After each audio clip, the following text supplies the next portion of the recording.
Hello बच्चों, कैसे हो। मैं सोच रहा था कि सॉलिड स्टेट पे एक वीडियो बना देता हूँ। बहुत सारे बच्चों को ये वाली जो टेबल है सॉलिड स्टेट के अंदर, इससे क्वेश्चंस भी आते रहते हैं और ये टेबल याद करने में थोड़ी सी दिक्कत होती है। तो आज आपको एक ऐसा वीडियो देने वाला हूँ जिससे आप इस टेबल को बहुत इजीली याद कर सकते हैं ना। तो स्टार्ट करते हैं, टाइम वेस्ट नहीं करेंगे। तो सबसे पहले देखो बेटा, इसके अंदर आपको एक कोड याद करना है। कोड है CTOHRMT। CTOHRMT और इसके साथ ही एक नंबर याद करना है CTOHRMT का। आप ऐसे समझो फोन नंबर है 3241121। 3241121। तो इस टेबल के अंदर चार कॉलम्स है, उसमें से दो कॉलम आपने कंप्लीट कर लिए हैं ना। तो सी से आप जानते हैं भाई क्यूबिक होता है। और अब देखो यहाँ पे टी से आप लोग गड़बड़ करते हैं, अक्सर स्टूडेंट्स टेट्राहेड्रल बोल देते हैं, इसको याद नहीं कर पाते।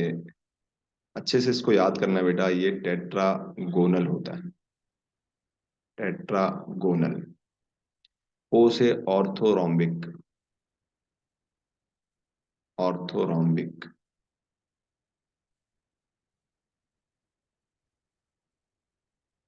एच से होगा हेक्सागोनल। आर से रोम्बोहेड्रल। ओ से ऑक्टाहेड्रल नहीं है, ऑर्थोरोम्बिक है। और टी से टेट्राहेड्रल नहीं है, टेट्रागोनल है। ये एम है बेटा। एम एम से है मोनोक्लिनिक। ठीक है, चलो। और टी से है ट्राइक्लिनिक। अब जल्दी से इसके पैरामीटर्स भरते हैं। तो आप जानते हैं बेटा, सबसे जो सिमेट्रिकल सिस्टम है वो हमारा क्यूबिक है। तो इसके अंदर अंदर जो एंगल रहेंगे वो तीनों इक्वल भी होंगे। और तीनों कितने होंगे? तीनों होंगे 90। और लेंथ भी तीनों बराबर होगी। ए बराबर बी बराबर सी। और सबसे अनसिमेट्रिकल होता है ट्राइक्लिनिक। उसके अंदर क्या होगा भाई?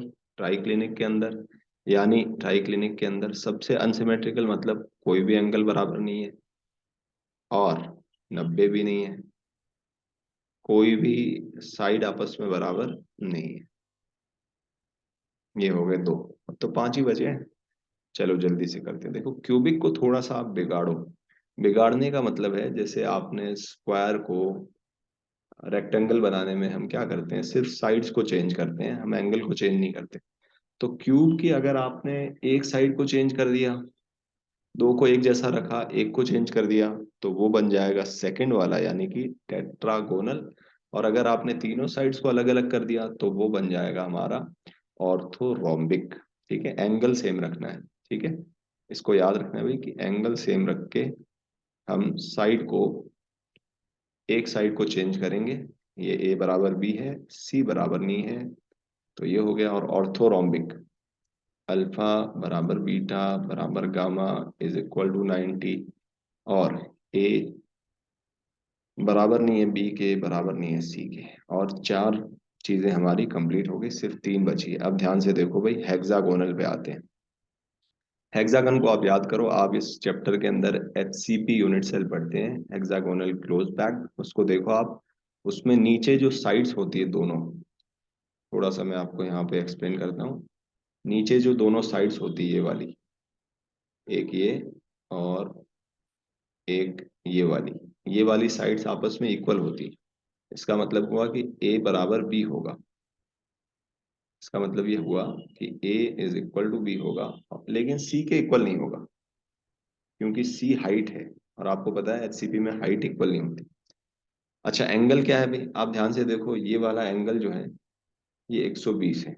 अब ये एंगल कौन सा कहलाएगा? तो देखो, इसके सामने की साइड, यानी ये एंगल है ए और बी के बीच का। इसका मतलब एंगल अल्फा नहीं होगा, बीटा नहीं होगा, ए और बी के बीच का एंगल कहलाता है गामा। तो गामा हो गया 120। और अल्फा और बीटा कितना होगा, देखो आप, अल्फा क्या होगा, ए के सामने का एंगल, ए के सामने का एंगल का मतलब ये हुआ कि बी और सी के बीच में बनने वाला एंगल, सी यहाँ पे जा रही है इस तरीके से ऊपर की तरफ, ऐसा। तो आप देखो ये ऊपर की तरफ जा रही है, तो अल्फा एंगल होगा ए के सामने का एंगल, यानी बी और सी के बीच का एंगल। तो बी और सी के बीच का एंगल आप देखो, एक लाइन वर्टिकल है, एक हॉरिजॉन्टल है, नीचे प्लेन पे है, एक ऊपर है, इसका मतलब ये एंगल होगा 90। और जैसे अल्फा 90 वैसे ही बीटा भी क्या होगा, 90। वेरी गुड, चलो 5 हो गए हमारे पास। इसके बाद 2 आ जाते हैं, रोम्बोहेड्रल और मोनोक्लिनिक। तो रोम्बोहेड्रल कैसा है भाई, फिर से इसको क्यूबिक से रिलेट करेंगे। आप जानते हैं भाई, स्क्वायर को जब हम रोम्बस बनाते हैं, स्क्वायर को रोम्बस बनाते वक्त साइड्स को वही रखते हैं और एंगल को चेंज कर देते हैं। तो यही काम यहाँ पे करना है, साइड्स वही रहेंगी, ए बराबर बी बराबर सी, और एंगल चेंज हो जाएगा। चेंज होने का मतलब ये नहीं कि आपस में अलग हो जाएगा, आपस में तो वही रहेगा, लेकिन 90 नहीं रह पाएगा इस बार। समझ में आई बात, कैसे याद रखेंगे, जैसे स्क्वायर को रोम्बस बनाते हैं वैसे ही क्यूब से रोम्बोहेड्रल बनाएंगे। अब आ गया भाई मोनोक्लिनिक। तो मोनोक्लिनिक को आप देखो, मोनोक्लिनिक ट्राई क्लिनिक के जैसा ही है, मोनोक्लिनिक ट्राई क्लिनिक के जैसा ही है। इसका मतलब ए बराबर नहीं है बी के, बराबर नहीं है सी के। अब देखो ट्राई क्लिनिक, ट्राई क्लिनिक का मतलब ये हुआ कि ये भाई साहब बीमार है, बहुत ज्यादा बीमार है, इनके तीनों एंगल खराब है, तो इसलिए इनको 3 बार क्लिनिक में जाना पड़ रहा है। ठीक है, लेकिन मोनोक्लिनिक को एक ही बार एंगल क्लिनिक में जाना पड़ रहा है, इसका मतलब ये हुआ कि इनका एक एंगल खराब है। तो एक एंगल कौन सा खराब होता है, इनका बीटा खराब होता है, beta not equal to 90, alpha बराबर 90 है, और गामा बराबर भी 90 है। समझ गए भाई, बहुत आसान है। इसके बाद आ जाते हैं 3 2 1 1 1, 3 2 4 1 1 2 1 पे। तो देखो ये 3 2 1 ये क्या है, बेसिकली हमारे पास 4 टाइप की यूनिट सेल होती है, primitive, face centred, body centred और एंड सेंटर्ड, एंड। ठीक है, अब आप देखो प्रिमिटिव हर एक में आएगी, पी तो पहले आप लिख ही लो, पी, पी, पी हर एक में लिख लेते हैं। इसके बाद देखो आप, पी जब आपने लिख लिया, तो जिसमें एक एक ही यूनिट सेल है वो तो आपकी सॉल्व हो गई, यानी ये आपकी हो गई, ये भी हो गई, ये भी हो गई। और देखो आसान है, जिसमें 4 है, 4 का मतलब इसमें सारी होंगी, पी, बी, एफ सी भी होंगी, बी सी भी होगी,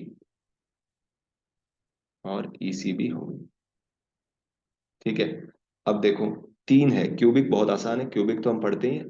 क्यूबिक में हम क्या क्या पढ़ते हैं, सिंपल क्यूबिक यानी प्रिमिटिव, बॉडी सेंटर्ड और फेस सेंटर्ड, ये हो गया खत्म। अब सिर्फ 2 ही बची हमारे पास, ये पी है और ये भी पी है। तो याद रखो, एक में होता है पी कोमा बी सी, एक में होता है पी कोमा ई सी, पी कोमा बी सी और पी कोमा ई सी। तो किस में क्या होगा, तो अल्फाबेट में पहले क्या आता है भाई, बी आता है, तो बी वाला ऊपर रहता है इसमें, पी कोमा बी सी यहाँ रहेगा, और पी कोमा ई सी यहाँ रहेगा। ठीक है बच्चों, ये मेरी पहली वीडियो है, आई होप आपको वीडियो पसंद आई होगी। लाइक करें, सब्सक्राइब करें, है ना। इस पे और भी ऐसा फिजिकल केमिस्ट्री का बहुत अच्छा कंटेंट आता रहेगा। आपके सपोर्ट अगर रहा तो कंटेंट मैं बहुत जल्दी जल्दी अपलोड करता रहूँगा।